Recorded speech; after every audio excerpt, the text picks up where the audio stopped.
chaipa chuni chakamira ichi hapana kana mutyairi hapana ndanzwa kuti ngoma anokupareta chii ndo nyaya yatogara chitaura yaiya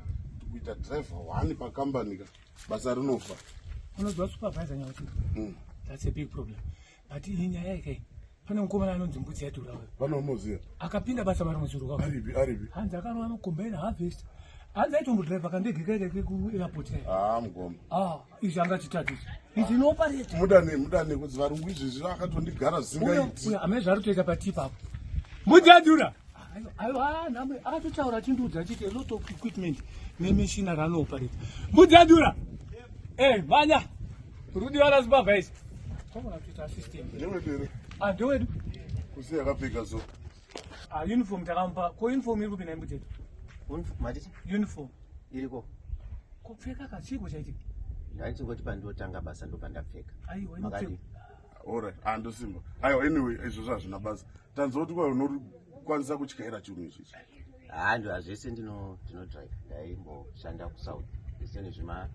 macombine zvine mabhiya akawanda zvezvizvo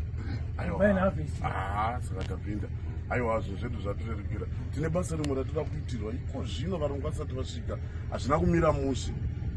aiwa tokwira hakomo watombomutsa vanova basa uniform uchazopfekako aiwa anorova rova wakadaiwo hamuna kuona pangara panga achitotarisa kuti gearbox ambondiudza kuti gearbox oil amene zvaitika pana anoziva is a good mechanic mwana wangu ndaona anga achitongorera dongorera ipapapa atamutsvaga anga pasi pacha mutsako dhize ririmo noti paya mukomana aidhe ririmo dhize aiwa zvese handizvo zvomuri kunzwa mama miwa atotanga kani saka kachienda iyoyo aizvi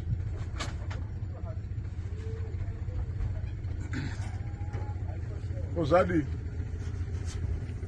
hamuna cheblue chiizve cheblue chibve cheyelo ichi